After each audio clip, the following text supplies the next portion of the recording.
This series contains adult language and descriptions of graphic violence. Listener discretion is advised.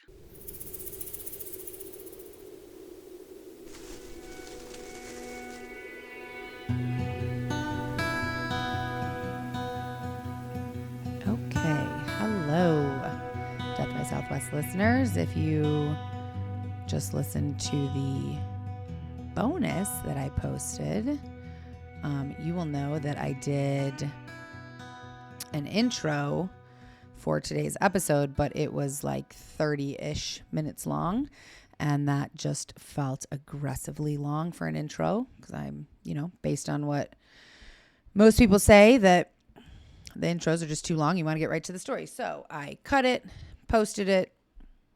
That's the intro. And now we're going to just jump into part 2 of the Diane Holik story.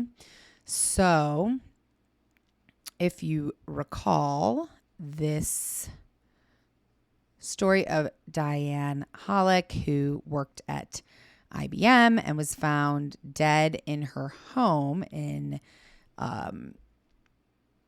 Austin, Texas, the day after a really big storm had happened there. She was found strangled. They initially were looking at her fiance, Dennis, who she met through the It's Just Lunch dating service. And then Dennis kind of turned the police onto a coworker and friend of hers named Ray. And so that's about where we left off last time, is that police spoke to Ray. He had a key. He was kind of obsessed with her, it seems. Detectives did think he was a little bit odd, but he was cooperative. They took his fingerprints, they took his DNA, and they decided to keep looking at other suspects. And they interviewed every single man that she had had a date with from It's Just Lunch. And I think I ended with that last time. And so at this point, investigators were like, there are a ton of options. It could have been any one of the men that she had a date with. It could have still been her fiance. It could have been this weird coworker, Ray. They just didn't know. The other option, which the prosecutor on the case named Darla Davis spoke about, was that it could have been a stranger on stranger offense, meaning someone that Diane didn't know at all, and this offender didn't know Diane, she didn't know them, just totally random. And the prosecutor was worried about this possibility because it's a much harder thing to solve if it's not, that opens it up to literally anyone. Could have been anybody in the world. So the prosecutor was getting nervous that might end up being what this is. So she decided to go with the investigators, detectives, to the crime scene again and really, really inspect it carefully. Not that they didn't inspect it carefully the first time, but just let's go over it again and let's bring a black light this time. Which I don't know if that means they didn't bring one the first time. That would seem very odd to me, but fine. So they're looking for seminal fluid. They did not find any semen anywhere in the bedroom or anywhere else in the house. Again, nothing, same conclusion as before. There was really nothing out of place in the house. Nothing seemed to be missing except for her gigantic $20,000 engagement ring. Everything looked as pristine as when they were there the first time. Except there was one thing, and again, this, how do you miss this the first time? But apparently they came across a towel that was kind of thrown over the back of the love seat in the family room. And I guess this was not really noticed the first time, but they noticed it this time and they thought, well, that does seem out of place. Because every pillow was perfectly fluffed and in its area. Everything was perfect except for this towel. So they took the towel and they found 7 hairs on the towel that were apparently not Diane's. And they sent these hairs to the DNA lab and waited. So while they were waiting for these DNA results, her friends were planning a memorial service in Austin.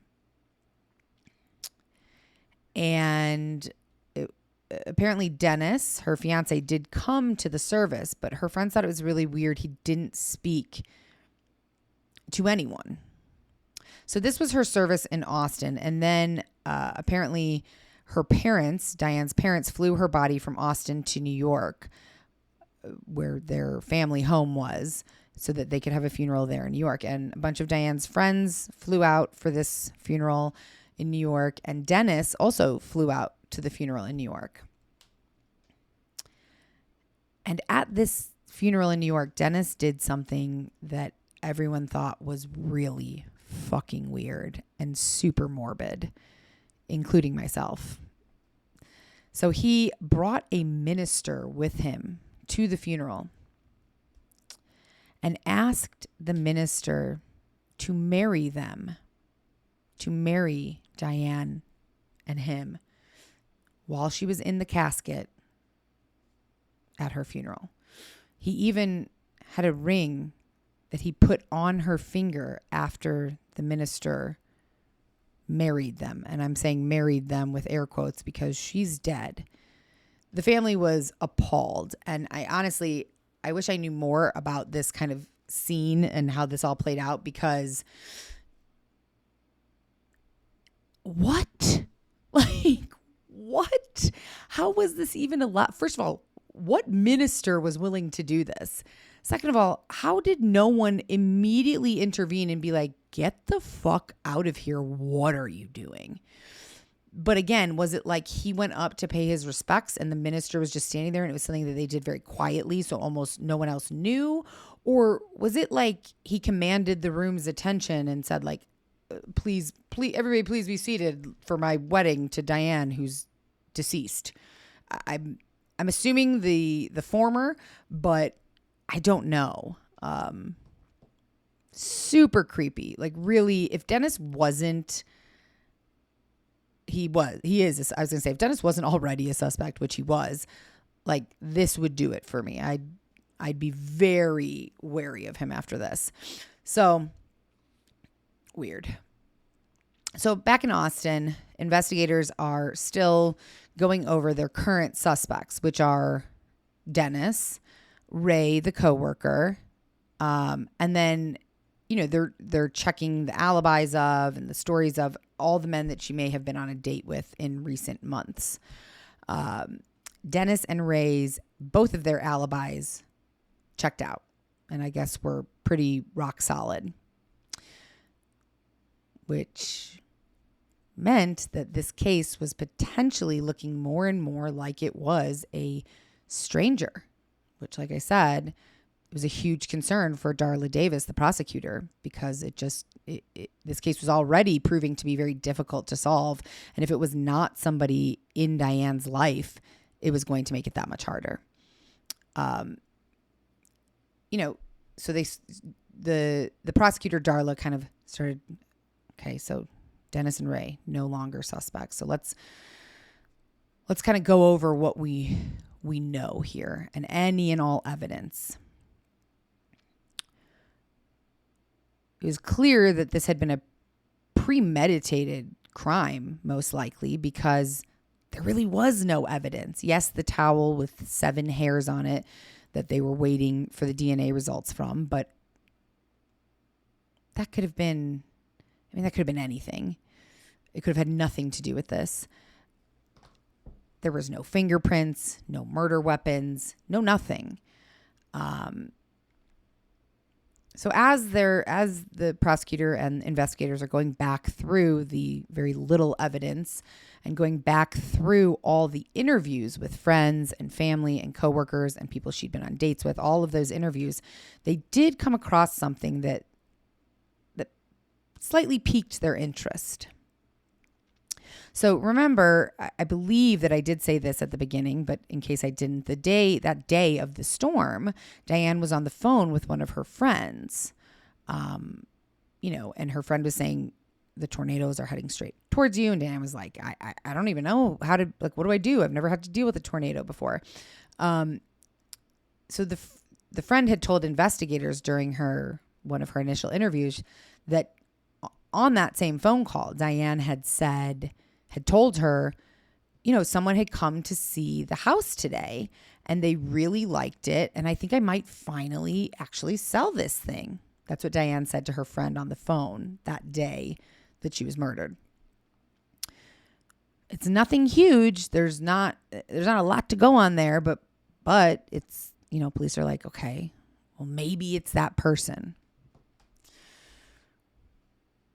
But who is that person? Like, how do they find that person? Where do they go? So that's where they're at now.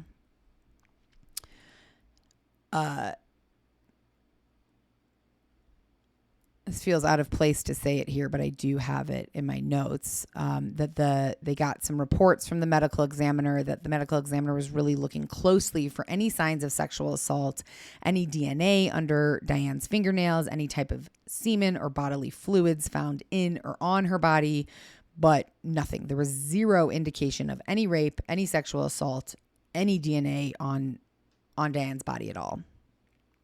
So again, kind of not at square one, but at square like 1.5 maybe. They really have not made much progress. So, sorry, I feel like you guys can hear when I take a sip of water in the microphone. I hope not, but if you can, I apologize. So investigators decide to talk to neighbors. Again, they've of course talked to the neighbors, but they go back with a more pointed kind of question and something that they're looking for. They're looking to see if any of the neighbors had seen this alleged potential home buyer earlier that day come to Diane's house. And it turns out that several of them had. All of the neighbors that had seen this potential home buyer said the same thing. They all had the same description. He was tall. He had dark, slicked back hair and a big nose. And one of the neighbors had actually spoken to this guy, I guess. And the police got a name from him. So the neighbor said, yeah, I think his name is Walter Miller. So they went to the sign-in sheet that Diane, I guess, had, or the real estate agent had for her home, which here's another one of those questions where I'm like, well, wouldn't that have been the first thing? Like, I guess I don't know what the sign-in sheet says. Does it say the date that somebody came to see the house? Because I would assume if you have a list of people who have come to see the house, that'd be one of the first things you would do in a murder investigation is call every single person on that list. I don't know. They didn't. So at this point, they have the name Walter Miller. They get the phone number from the sign-in sheet, apparently. There's 2 Walter Millers that live in Austin, but neither one fit the description that they got from the neighbors. And when they called the phone number actually wasn't a phone number. It was a fax machine number. And they were able to figure out that the fax machine belonged to the wife of a man named Matthew Sapolsky. Okay, so like, well, who's Matthew Sapolsky? Does he have something to do with this? So they started looking into Matthew Sapolsky. He did have some drug and assault charges in his past. They're like, okay, well, maybe this is the guy. Who knows? Maybe he used a fake name. So they track him down and go to talk to him. But they realize pretty quickly that he could not have been the killer because he was in a neck brace and had some level of paralysis in his arms from an accident. So what that means to investigators now is that this potential home buyer must have used a fake name and fake number because it's not actually a phone number. This Matthew Sapolsky certainly had nothing to do with this attack. the Walter Millers that live in Austin don't fit the description of the man that the neighbor saw. So fake name, fake phone number. So they talked to the neighbor who had talked to this guy who called himself Walter Miller.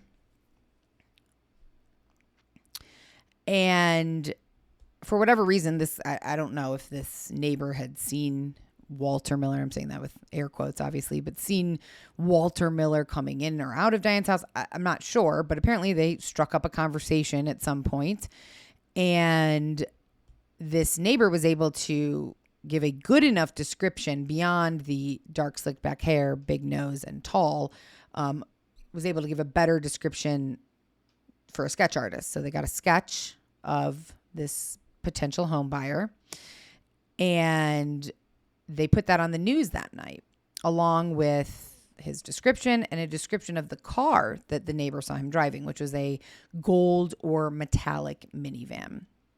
So this all hit the news that night, and detectives are hoping to get some tips or leads. And before long, they did start getting some phone calls. Multiple women started calling with various tales about a man who wanted to buy a house from them or wanted to buy their house. So either women who were selling their house or women who were real estate agents selling other people's homes. And the stories, the women who were calling in and saying, I saw the sketch, I've had an encounter with that man, and this is what happened. And the story that he told these women was all the same. He would tell these women that he recently sold his ranch in South Austin, and he wanted to pay in cash, and him and his wife were looking to buy a place quickly. And that story, combined with the physical description that matched for all of these women that were calling, several of them at this point, it's the same guy. That's too much to be a coincidence. And so police start talking a little bit more in depth with some of these women. One caller by the name of Tammy said that he came to see her house, was interested in buying it, and she very specifically remembered that, and this was, by the way, not like 10 years ago. This is all like within the past, I believe, like year-ish that all of these women had this encounter with him. And so Tammy told investigators, she was like, it was weird enough what he was wearing that I took note of it. He had on brand new jeans that were like 3 sizes too long and still had like a crease in them, and a striped shirt with wrinkles in it, like it just came out of the box, and suspenders, which were odd. And she just thought his whole kind of getup just it didn't fit him properly. It looked like he literally just bought these clothes to come look at this house. And she found it strange. Oops, sorry, I just hit my water bottle. And she said when he told her the story, I just sold my ranch. Me and my wife were looking to buy a place quickly we're going to pay in cash. She invited him into her house, and she said she just pretty instantly got a really bad feeling from him. She just felt nervous and uncomfortable almost immediately once he was inside her home. And she showed him around the downstairs, and when they were getting ready to go up, when it was like time to go upstairs, she said it was like a standoff. He kept saying like, after you, kind of like usher being like, you go first up the stairs. And she was like, no, after you. And she said that it kept kind of going back and forth. She was like, I'm not about to go up the stairs with my back turned to him and him behind me, because she had a really weird feeling. And years before, she had been a manager at a store, at like some retail store, and she had been attacked and raped by an armed customer. And she said after that, she really learned, when she got a bad feeling about someone or a situation or something like that, like to trust her instinct, to trust her gut. And so she did. At that point, she did trust her gut. He kept trying to get her to go upstairs in front of, walk upstairs in front of him, and she wouldn't. And one way or another, she got him to leave the house before, they never did go upstairs. And she couldn't shake this feeling of if there was just something off about him. It was bad. And so the next day when this happened, she did call the police the next day, and they said, well, did he hurt you? Did he put his hands on you? Did he do anything to you? Did he assault you in any way? And she was like, no, I'm just like, there's something off about this dude. I'm telling you, if I had gone upstairs, he would have. And the cops were kind of like, well, like we can't really do anything until he does something, which is such a, I get that. Like, what are you going to just arrest somebody based on somebody else's like gut instinct that they're a bad person? You can't. But also then it's like, so, okay, you're going to wait till this guy does something. So after Tammy found out that Diane had been strangled, saw this on the news, that's when she saw the sketch and she called the police, and she said the first thing that popped into her head is, I wonder if he used his suspenders to strangle Diane, which is kind of a weird place to go. But also the suspenders had stood out to her, and now she knew that Diane had been strangled, not with somebody's hands, with a ligature of some type. So then investigators go and they speak to the next woman who called in, named Melody Blunt. She was an ex-real estate agent, and 6 months prior to Diane's murder, a man had called her about one of her listings. It was a vacant listing.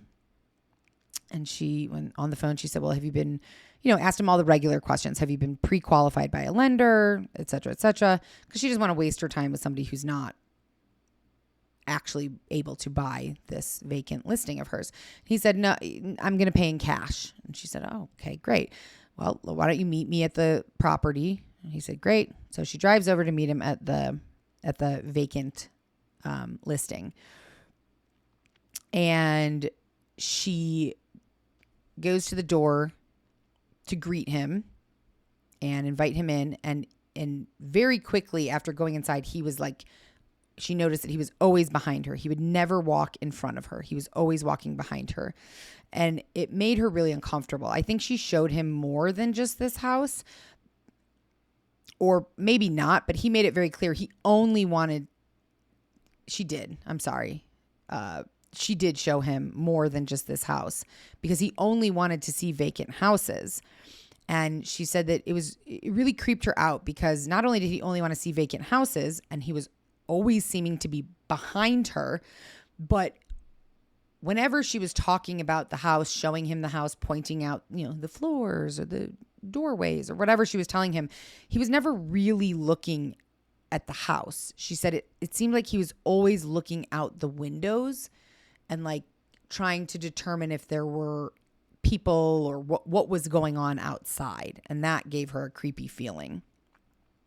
She also described a tic that he had, or several tics. She said that he was constantly like twitching and turning his neck, and it was always cracking and popping, and that he would breathe really, really heavily. And at this one listing that she showed him, she was just completely creeped out at this point. And she was like, all right, I'm, in her mind, she's like, he's not even looking at the house. I'm done with this. And she was like, let's, I think we're good. Why don't we head out? I have another appointment to get to, whatever. And he kept saying, well, I need to see the garage. I'm adamant. He didn't say I'm adamant. I'm sorry. He was adamant about getting into the garage and seeing the garage. She really didn't want to take him in there, but she, I think thought to herself, like, I'll open the door, let him go in. I'll stay here in the house. And she said her hands were, she had to unlock the door to get into the garage, and her hands were shaking. And at that point she just could feel it. She could feel that there was something bad about to happen. So she just turned, didn't get the garage open. She just turned and ran out of the house, ran to her car, got in her car, locked it, drove away. She said that she got home and she just was hysterical because she was so grateful that she got away. She just knew, like, deep within her that if she had stayed another minute, if she had gotten into that garage, something would have happened. She really felt like she escaped death. And she also, similar to Tammy, she called the police and explained the whole situation. And police were like, if he didn't touch you, if he didn't actually do anything, there's nothing we can do. But when she saw the story about Diane, she knew it was the same man and she called the police. So police investigators and the prosecutor are now convinced that this would-be potential home buyer is responsible. They believe that he potentially wanted to do the same thing to Tammy, to Melody, and there were other women as well. But they couldn't find the guy. They were working every angle they could, but how do you find somebody that it's a fake name? They didn't have a license plate number. Like there was nothing really to go on except for his physical description and that he drove a gold or metallic van. So they were waiting for DNA results to come in from the towel still. They're listening to and speaking to all of these women who have had these interactions with him that were very scary. And they, again, confident this is the guy, but they're like, we don't have anything tangible to help find him. And they are asking every woman, did he leave something behind? Did he maybe touch something that you still have? And they're like, no, this is, most of these are 6 months to a year prior to Diane's murder. So a random potential home buyer, you probably don't have anything.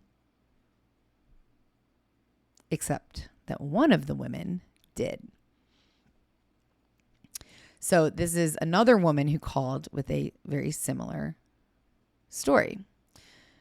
She talked to the police and she said, I'm certain that this is the same guy that came to my house. He wanted to buy my house. He was going to pay cash. He was going to bring his wife back to look at it. And he came and he asked if he could look around. And she said, sure. And so she's letting him walk around the house. And she was following him in this situation. She's following him around the house while he's kind of peeking in the rooms and stuff. And she felt a little uneasy. He just seemed weird, but not as much as the other women. She didn't have that feeling of unease as much as the other women at this point. So she's just,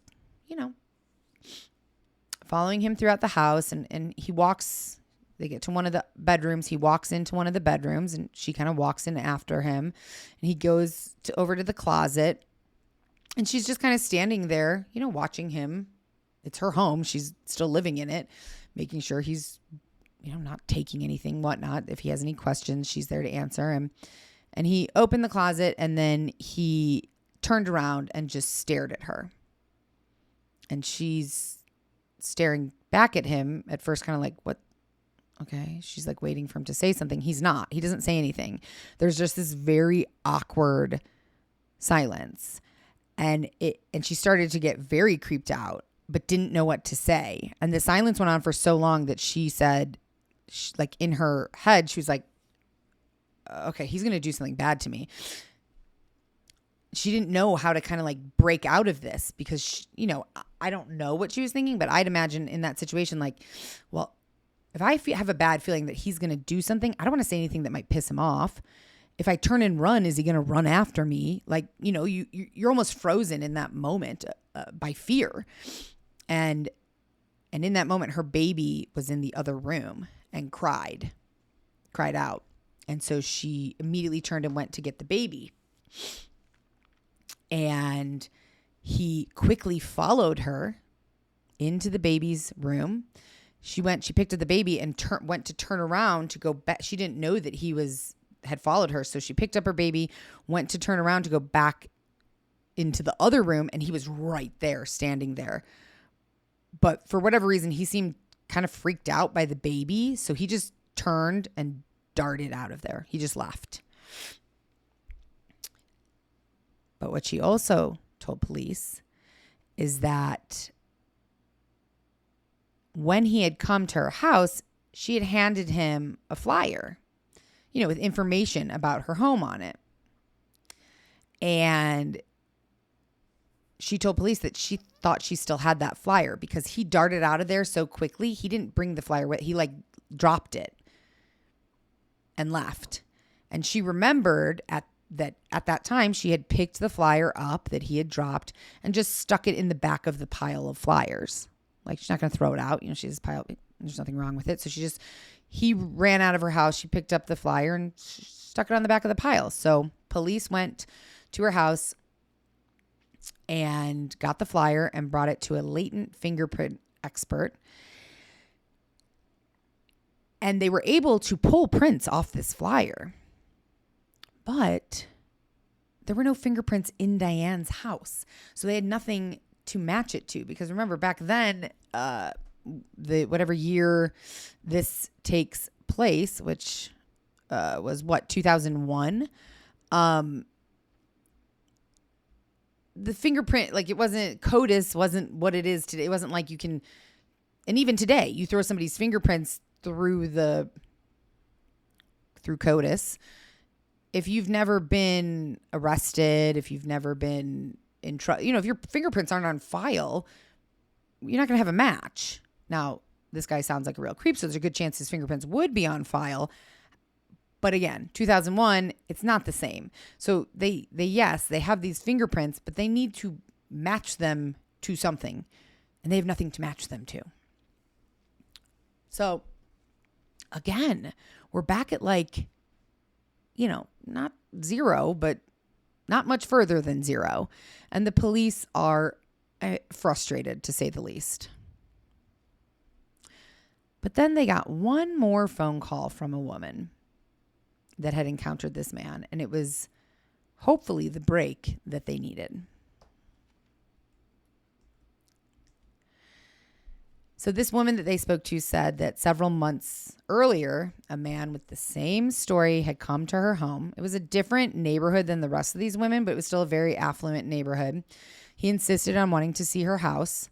And, I'm going to bring my wife back later if I like it. I'm going to pay in all cash. And she was like, no, you can't see my house. She said that she just instantly was creeped out by this dude, got a really bad feeling and wouldn't even let him in and said no, you can't see my house. And she told her husband about it later. And he said, well, if he ever comes back, you need to call the police or at least get a picture of him, get a picture of his license plate, because she was so visibly shaken by just encountering this man briefly and not letting him into the house that her husband was like, okay, well, I trust your gut. If you're this upset, make sure if he ever comes back, don't just let him walk away.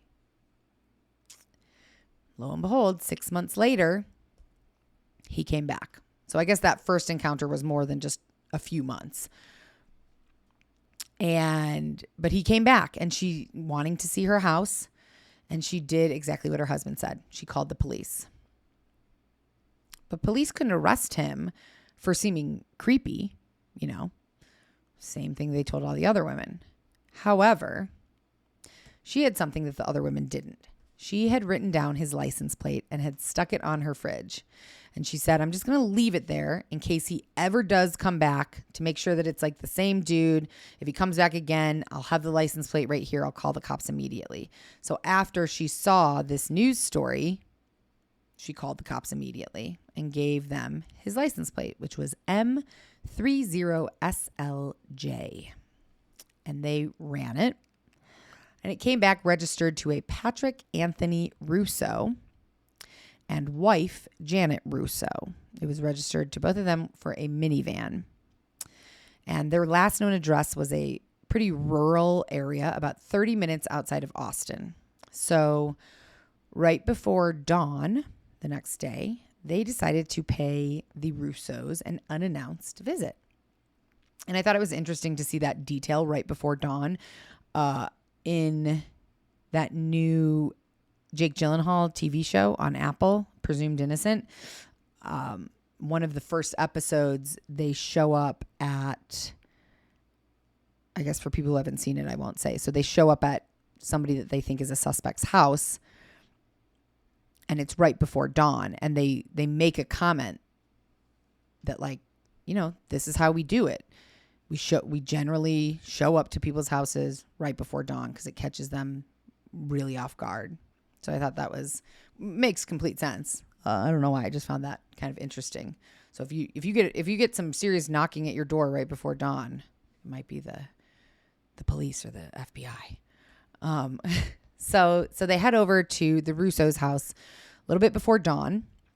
It's in a place called Bastrop County, and they knock on the door, and a man answers the door who looks exactly the same as the sketch, matches the description that they've had on the news.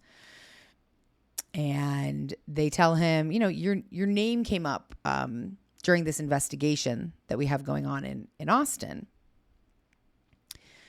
And his wife is standing kind of behind him in the house, and he turns and he says to his wife, Janet, he says, don't worry, these things happen. I'm a convict. I'm a felon. And so my name sometimes will just get mixed up in things. And the police are like listening to him like, okay, bro, not really, but sure, fine, whatever. Tell your wife whatever you need to. They're trying to keep it. Police are also trying to keep it casual at this point because they don't want a problem. They want him to come in and talk to them. And he does. He willingly goes with them. He says, you guys can call me Tony. That's the name I go by. And he told them on the drive, he's like, I'm not surprised that you want to talk to me. He said, when anything goes wrong in a place that you live or a place nearby where you live and you're a convict, a lot of people are going to turn and look at you, he said. And he was like, and I'm okay with it because, I know I'm innocent of any wrongdoing. So let's clear this up. He almost seemed like eager to tell police his story. So when they started talking to him, he really wanted them to know that he turned his life around while he was in prison. He was in prison for 8 years. And he, while in prison, got his GED. He went to college and studied theology to become a minister. He met his wife while he was behind bars. She was a church volunteer, I guess, who came to the prison. That's how they met. And since his release, he's written and published a book about his tough childhood, his struggle with drugs, and his redemption in prison. And now he goes to churches and prisons and shares his personal story. And he also is the minister of music at his church, which he explained basically means that any music used in any of the church services or anything that happens at the church, he handles it. He was also, in his spare time, he told them he's the front man of a Christian rock band called Broken Silence. And he told them, I'm happy to cooperate and help you with whatever you need. So I said, okay, well, where were you the night of that big storm? And he said, oh, okay, I was at church, and then I went to KNLE, which was a Christian radio station. Apparently, some people at this radio station were helping him to create a website for his Christian rock band. And they asked him what time did he go to the radio station. This seemed to really stump him. He was kind of hemming and hawing over this for a few minutes. He's like, well, let's see. And he's like, well, probably about 4 p.m., I guess, but I went up to the door of the radio station, but nobody came to the door to let me in. So I left. And they were like, so you drove all the way to Austin to go to this radio station for nothing? And he was like, yeah. He's like, yeah, and then the storm hit and I got lost for like an hour. I was trying to get back home, but the storm was so crazy. I couldn't. I kind of got turned around. And he said, I was on my phone with my wife the whole time, which again, here's another detail that I feel like either I got this wrong or something I researched got this wrong, because 2001, well, no, I guess there were cell phones in 2001. I take it back. So apparently he said he was talking to his wife the whole time that he was lost. got home finally around 5:30 or 6 p.m. They were like, okay. Well, it turns out that radio station, KNLE, was very close to Diane's house. They actually shared the same cell tower. And so police said, do you know Diane Holik? Did you see her, speak to her maybe? He was like, no, sir. I do not know a Diane. I've never seen that woman. And then they asked him, they said, are you in the market for a new home? Are you doing any house hunting? And he said, nope. Well, they know he's lying because he perfectly matches the description of the sketch and the description from all these other women. So they know he's lying. So they kind of lean on him a little bit. They're pressing. And they said, look, I'm going to explain to you how serious this is. I want you to understand how serious this questioning is. And his response was, quote, I would appreciate it because I feel like I'm getting pretty banged here and I don't even know what it's for. And they said, well, Diane Holik is dead. And I don't know if you noticed when you walked in here, but this is the homicide unit. And he said, I've done a lot of things wrong in my life, but I don't care what anybody's saying about me. I'm telling you, as bad as I feel for this woman, I'm sorry, but you guys are barking up the wrong tree. You can search my car. You can search my house. I'll take a polygraph. Dig all you want, but you won't find anything. So while they are performing this interview, apparently they also brought Janet with, and they were talking to her in another room. And she's saying the same thing as him, that, he was at church and then he said he was going to the radio station. He got a little lost. I was on the phone with him. Their stories lined up. And then after the police were done interviewing both of them, they let Janet go into Tony's room, the room where he was being questioned. And, there's cameras in there, so they have this all on video. And he's hugging her. She's like, what's going on? She's whispering to him, like, what's going on? Like, why do they think you did this? And he's hugging her. He starts crying. He's like, I promise you, I didn't do this. I would never do this. They're mixed up. They're wrong. Fine. All seems pretty believable. Both of them had been cooperative. Tony gave the police his DNA and fingerprints. Police really didn't have any reason to keep them there, so they said, okay, thanks so much for cooperating, and they drove them back out to their rural home 30 minutes away. A few days later, they brought him back for a second interview. Again, he was cooperative. He said, I'm shocked that you think I might be a suspect. They said, is there any reason anyone would have seen your van in some of these upscale neighborhoods that the various women who had called in lived in? And his response was, no, I wouldn't have been there, but surely I can't have the only pewter Ford minivan in Austin. And they said, well, no, but you do have the only pewter Ford minivan with that specific license plate in all of Texas. And he was kind of like, yeah, okay, yeah. So they, at this point they had checked out his priors. Like, why was he in prison? So his prior was for kidnapping. He'd actually gone into an office where a woman was working alone. He tied her up with zip ties and choked her. He didn't kill her, but he did choke her. And he confessed to that at the time. And he was actually sentenced to 20 years in prison, but he was paroled after 8 years. Police are like, okay, this, aside from the fact that his car and license plate were seen, at these women, in these women's neighborhoods and at this woman's house, and the zip tie, this all is kind of adding up. They're like, let's keep digging. So they dig a little deeper and they found even more in his past. They spoke to a woman from his past named Donna, who was from his far past, before he was in prison. It was many years earlier. Donna was 21 years old at the time, working at the leasing office at an apartment complex. And apparently a man had walked in and wanted to look at a 2-bedroom apartment. She showed him an available apartment. They're walking around the apartment. They walk into the master bedroom, and she goes, he's looking at the bedroom. She goes into the closet to turn on the light so he can see the closet. And she said a split second later, as soon as she turned on the closet light, he had her by the throat.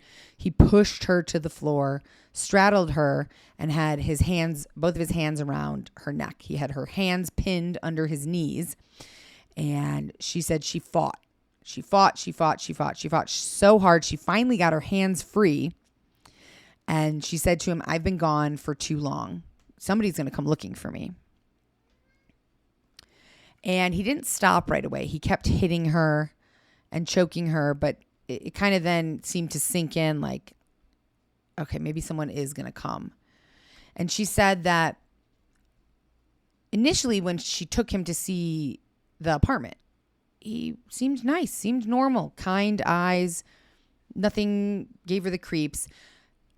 But when they were in the closet and he got her on the floor, she said it was like he was a different person. His eyes went dark. He was completely different. And then same thing again. When it hit him, somebody might come looking, he jumped off of her quickly. And it was like a switch had flipped. His eyes changed back. They didn't look as dark. They weren't as evil. And he started saying to her, I can't believe I did this to you. I'm so sorry. Are you okay? He reached down to help her get up off the floor. He was apologizing profusely, asking if she was okay, if there was anything he could do. And he begged her not to call the police, but she did. And he confessed. He admitted to it. And he was convicted of a misdemeanor assault and put on probation. So this was one of his first, if not the first, kind of offenses. And over the next 5 years after this happened, he attacked 5 additional women in similar ways, including the woman that he kidnapped and zip tied. But even though this all seemed extremely damning, the truth was police could only prove a pattern of behavior. These attacks on these other women were so long ago. And then the more recent women where he potentially was the guy who was pretending to be a home buyer,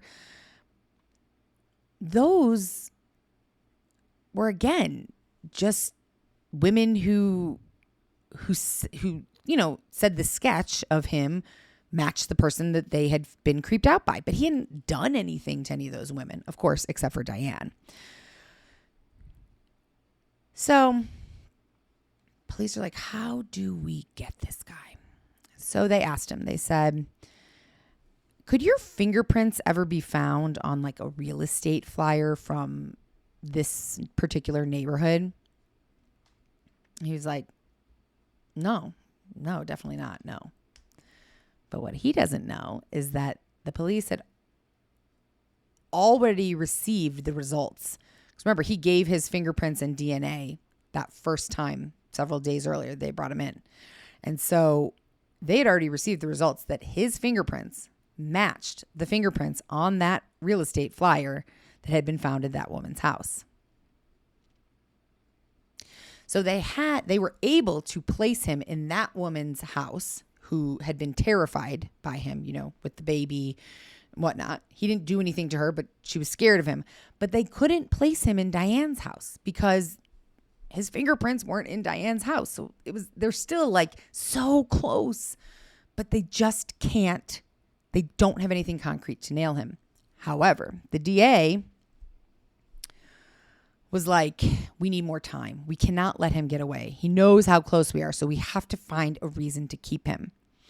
So the DA decided to charge him for lying to the police, which was a parole violation. Because they said, could your fingerprints be found on this flyer? He said, no, that was a lie. Lying to the police apparently is a parole violation. Even the DA admitted, like, this is a pretty light, like, we're really pushing it here. But they were able to charge him, and that gave them a little bit of time to at least try to figure out how to connect him to Diane's murder. So they're still waiting on, they took his DNA that he had given them, a few days prior at that first interview, and they sent it off to be matched, hopefully with the hairs that they found on that towel, the DNA from those, and get a match. They also noticed something odd, that his van had been described by various women as having pin striping along the side of it. And it also had one of those like Jesus fish stickers on the back of it. But after he became kind of a suspect, they noticed that he had altered his van. The pin striping was gone and the sticker was gone. So at this point, they're able to search his van, search his house.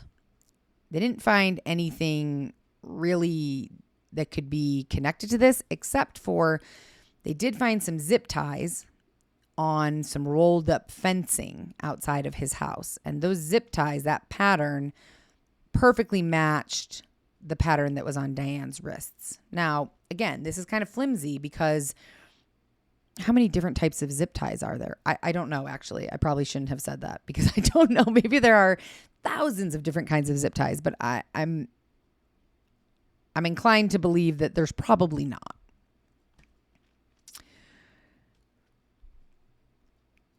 So they're waiting on the DNA. And while they're waiting on the DNA, they decide to look into his alibi. Like how, seemingly nobody saw him because he was just driving, basically. So even though he admitted to being in the area, it was a storm, things were crazy. He never actually went into the radio station, but fine. They went to the radio station anyways to say, like, hey, if this guy came to the door on this date, the day of that storm around 4 p.m., he says he knocked on the door and that nobody answered, nobody let him in. Does that sound reasonable? Like, could that have actually happened? And the radio station was like, actually, no, that couldn't have happened. Not on that day, because we were under a tornado watch or warning. Basically, there was protocols in place for when there was tornadoes. And at the radio station, the protocol was that everyone at the radio station had to go up to the front lobby and kind of huddle around in the middle of the front lobby. That was, I guess, the safest place in the building. And so when they spoke to the people at the radio station, they were like, we were all here. There were tornadoes in the area. So we were all here huddled together in the lobby. If he had come up to the front door or even pulled up in his car, like, there's no way we couldn't have seen him. It would have been impossible. We would have seen him. In addition to that, they were finally able to get his cell phone records, and his cell phone did ping off that tower, which is the same tower that it would have pinged off of if he had been at Diane's house. That's how close they were. So, still waiting on the DNA. They decide, all right, here's what we're going to do. We're going to do a lineup. So they gather up as many police officers that kind of share a similar look to Tony as they can find. They put them all in the same clothes and they line them up. And they bring in all of the women who have called in, which there's a lot. And they kind of had like a script. And so they went through the lineup and they had each man say one of like several different lines. Like, do you have any information about the floor plan of this house? Or, I'm going to be paying cash for this house. Or, I really like the layout of the house. So for each of the women, they would say like a different line, just at random, I believe. And all the men would say that same line for that woman. And there were about 30 women that they brought in. That's how many women called with some type of encounter with the man from the sketch on the news. And at least 15 of the 30 women identified him out of the lineup immediately and without question. Like, that's him, 100%. I know it for sure. The rest of the women were not as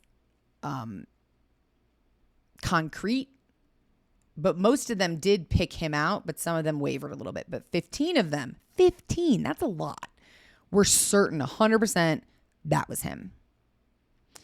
But they needed something definitive to put him in Diane's house. Like, all of this is great. Yes, his history is pretty damning. The zip ties at his house, the fact that his alibi doesn't actually seem to check out, the cell phone being in the area, all of the encounters he's had with these women who have clearly, at least 15 of them, identified him.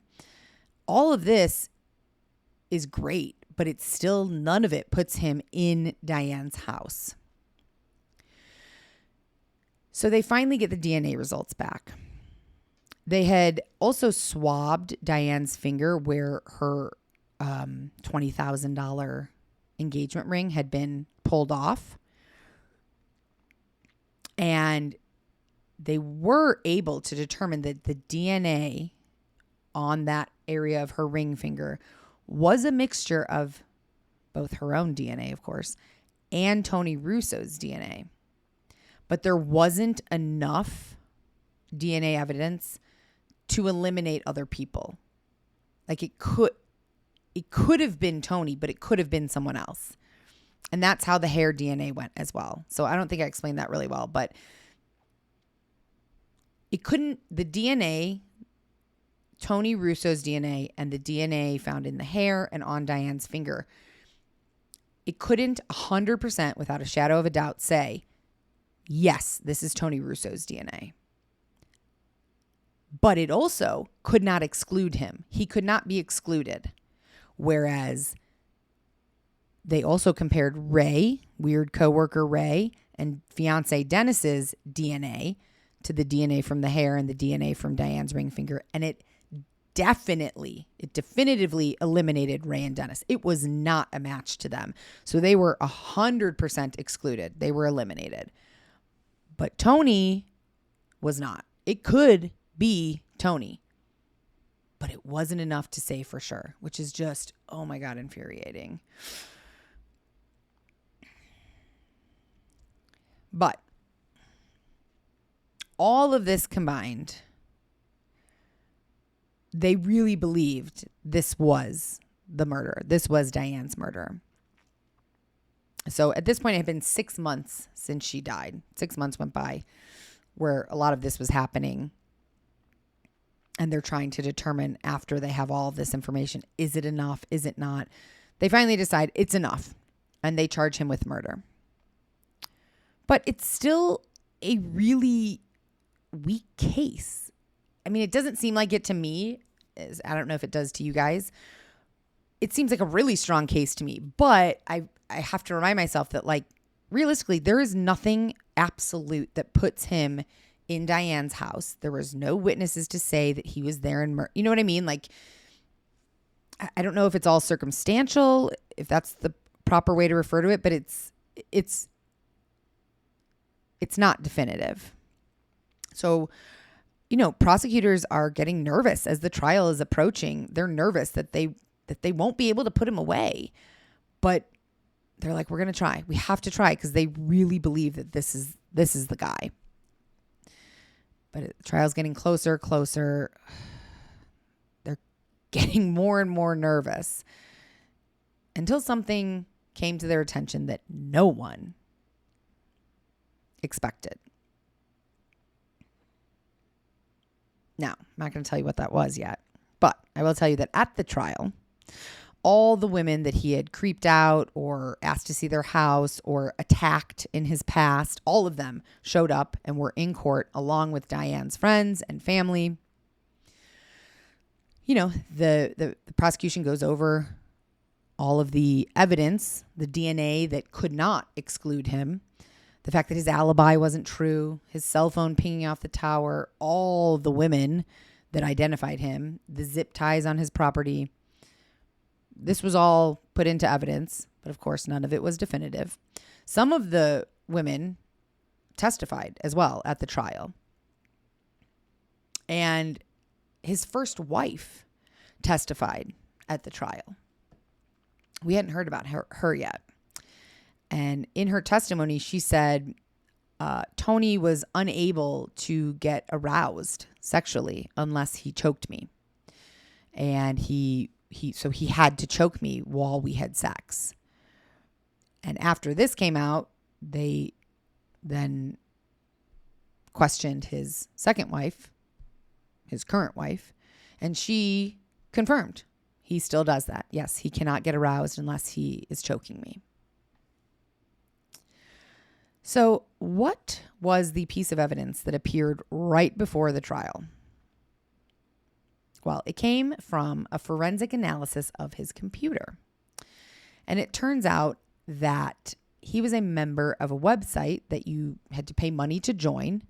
The website was described as tastefully erotic death scenes. And you have to choose which category, like what type of death scene, and that's what you pay to be a part of on this website. The website was called necrobabes.com. I have not clicked on it to see if it's still a website.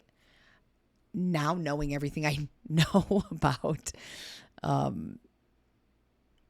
just everything from doing all these episodes and cases, like I don't even want to have that in my web history ever. So I have not clicked on it. Maybe that's in, a bad podcaster, bad researcher of me to not, but I'm just unwilling to at this point. So I don't know if anybody else is brave enough to. I'd be interested to know if it still exists. And I don't know. I want to say and what it's like, but then I also kind of don't want to know. So anyways, but it's necrobabes.com, necrobabes.com. So the subcategory that Tony chose was asphyxiation. And the website, and this section of it describes it's erotic horror for adults, providing staged photos and videos of nude women appearing to be strangled, suffocated, hanged, and drowned. And so this confirmed to police that he was, in fact, this in addition to his ex-wife and current wife's testimony that they classified him as a sexual sadist. And the defense really did nothing at trial. The only defense and the only thing the defense really said was there's no hard evidence that Tony was ever in Diane's home. And so when it was like the defense's turn, people were shocked because the defense said, no, the defense rests. Like they didn't even really participate in this trial because what are they going to, they were just basing it on, there's no hard evidence. There's no case here. But the prosecution obviously had a extensive case. While none of it was definitive, it makes an impact. And the closing statement of the prosecution was incredibly impactful. Basically, the prosecutor says, it took Diane 2 to 3 minutes to die. And that may not seem like a very long time to you, but just imagine how much she suffered. Imagine how long 2 to 3 minutes is when you're fighting for your life. And the prosecutor made an impression of, took his hands and made an impression that he was choking somebody, I'm choking somebody. And then he looked at his watch and then he just stood there with his hands in this choking motion, but silent. He was silent, just looking like he's choking somebody for 3 full minutes, which realistically is a very long time. When you're sitting in a courtroom, the whole courtroom was still. Nobody moved. There was not a sound. And the only motion were his hands pretending to strangle some invisible person in front of him. And then after 3 minutes, he takes his hand and slams it down on the table. And everybody in the courtroom jumped. And the prosecutor said, that's how long Diane suffered. That whole time she was trying to live. She was trying to breathe. And she couldn't. Made a big impact. And the jury went off to deliberate for 11 hours. and came back and found him guilty of capital murder. And he was sentenced to life in prison. He also, I watched part of an interview with him. It was really hard to watch, not for probably the right I feel like it would be sad to watch it, and it was, but it angered me to watch this because he spoke to Dateline, and he wore his Christianity like it was like a cloak, like he was like an angel. He was bragging about how now, since he's been in prison this time, he got his bachelor's degree in divinity, and he really had answers for all the evidence against him. Like the guy from Dateline, was it Keith Morrison? I can't remember who it was who was talking. I think it was Keith Morrison. Was like, what about this? What about the zip ties? What about that? Like bringing up all the little things. And he was like, no, mistaken. Like those women are mistaken. Like, that fencing wasn't mine. The zip ties were not mine. He had an answer for everything in his mind. Listening to it, it's like, God, this guy is so full of shit. And he maintained he was like, it wasn't me, but I am living in God's light, and this is what was supposed to happen, but I'm innocent, and I will bear just like, I just wanted to punch the TV. Like, ugh. At that point, just admit it. And again, look, there is no definitive evidence that puts him 100%, no questions asked, in Diane's house. But, a lot of times Jenna will say at the end, like, well, do you think he did it? And like a resounding yes. No question in my mind about the fact that this guy did it and would have done it to other women if the other women hadn't gotten a bad feeling and listened to their gut. And it's just such a kind of sad reminder that there can be dangers in just the most common, everyday, seemingly safe situations, like showing a house or selling your house. And just to be, I think it's a sad and unfortunate and tragic reminder to listen to your gut. And, who knows? Maybe Diane did not get a bad feeling from this guy. Maybe she was distracted by the storm. Who knows? We'll never know what exactly happened that night, but I know, because I saw interviews with a lot of the other women, how incredibly grateful they all seem to feel for having listened to their gut, for having followed kind of their instincts in either not letting this guy in their house or letting him in and then quickly like making him leave and calling the police. And so I think that's just I always believe that if you are getting any kind of gut feeling about something and you can listen to your gut, that you absolutely should, because more often than not, our gut kind of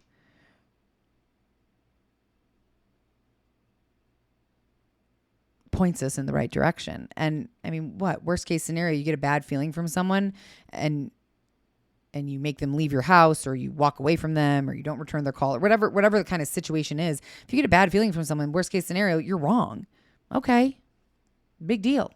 I'd rather be wrong about my kind of feeling about somebody than be right and either be dead or attacked or, so I think I'm rambling at this point. I'll stop. But, yeah, really sad, but very sad, and thoughts and prayers go out to Diane's family and friends. It sounds like she was very loved. And also a good reminder to be vigilant in your interactions with strangers. That felt very lecture-y. That felt like very lecture-y. Sorry. I'm no one. I mean, like, I was attacked walking at 5 a.m. in my own neighborhood, so I'm no one to be lecturing anyone about safety and trusting your instincts, but stay safe out there because people are fucking crazy. And I'm telling you, certainly all the stories that we do on here, and these are true stories. I know that, I'm on my Criminal Minds kick, and I know that those stories are not true and TV, although I tend to think that probably at least a handful of them are based on like actual things that happen or whatnot. But either way, people are fucked up. There are a lot of fucked up people in the world. And I know that's not like a very uplifting or positive message to end on, but they are. So carry your mace, carry your pocket knives, and stay hyper vigilant and safe. I was listening to I was grocery shopping and I didn't feel like listening to music, so I put on a random podcast that I used to listen to called Sword and Scale. It's great. It's been around for years and years and years, so it's obviously very popular. The stories are incredibly gory from what I remember, and I didn't even make it all the way through this one that I was listening to. But at the very beginning of this particular episode, a recent episode that I just randomly put on, the host, I think his name is Lindsay Payne, I think. He said, ladies, God, I just started to say it and like, I can't now totally remember it, but he said like, I feel so bad for all the women out there that you have to live in fear, basically. Something like that. Like, it must be really hard to be a woman, which like, duh. No shit. It's been hard to be a woman for a multitude of reasons for many, many, many years. But it was just interesting because the way that he said it and like the shock and kind of like horror in his voice before he even told the story, which again, I didn't even listen to the whole thing, but before he even told it, like just the like disgust in his voice of like, it must be awful to live in fear and to just be fearful a lot of the time. And I don't think that all women are fearful all the time, but even Mark was telling me the other day, he was walking, he lives right next to a park, a little sweet park with a 10-minute loop of a sidewalk around the park. You can walk around the whole park on this sidewalk in like 10 minutes maybe. And so sometimes at night, I guess he, when he finishes eating, he goes and he does a quick walk around the park to just digest his food. And he's, it was dark, and he said he walked by and there was like another woman walking in the opposite direction. So they're walking towards each other to pass each other.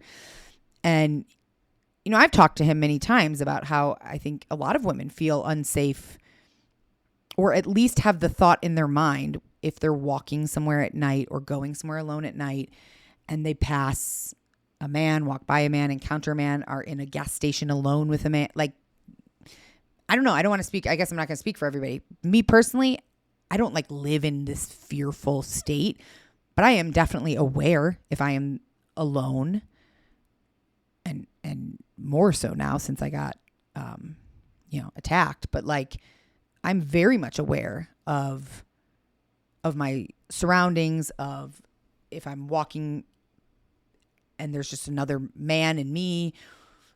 I'm aware that I could be seen as an easy target or vulnerable simply for the sheer fact that I'm a woman. And so Mark said when he was like passing by this woman, he like made sure to like smile and nod. And he was like, I was trying to look like really friendly and then just walk past her quickly. So I didn't like make her nervous. Cause he was like, I was aware that she's probably thinking, dark nighttime park, just me and this man. And Mark's not like a humongous, like hulking, intimidating dude, but he's a dude. So it was interesting that now he's thinking about how women are potentially feeling in situations like that, which I like that he's doing that. And I think all men should try to imagine how that feels. But that's a whole nother conversation. I've already gone on for too long. So, hopefully you enjoyed this part 2 of the murder of Diane Holik, and hopefully we I don't know who we is. Hopefully I did the story justice. If anyone who knows Diane is listening, and our thoughts and condolences go out to Diane's friends and family. And I thank you guys for listening and being patient with this episode being a day late. I'm not going to say I'm doing the best I can, because there's a funny story that goes with that I won't share now, because I tend to ramble at the end of these episodes. So thank you for listening. Thank you for always sticking with us. Please, please, please leave us a review. Send me an email. I'm still hoping I'll hear from somebody about one of those under desk walking pad treadmill things. If you have one that you love or hate, I'd love to hear feedback about the idea from the other day about kind of like real time examining a case suggestions, anything. Tell me how your day is, your weekend. I'd love to hear from you. And I'll be back soon with another bonus and another episode, and I will talk to you guys then. Love you all, and bye. Death by Southwest is hosted by Jenna Schneider and Margot Carmichael. Executive produced by Margot Carmichael. Produced by Jenna Schneider. Audio editing and sound design by Margot Carmichael. Music by Soundstripe. And a special thanks to Edward R. Murrow for letting us borrow his famous sign-off phrase, "Good night and good luck."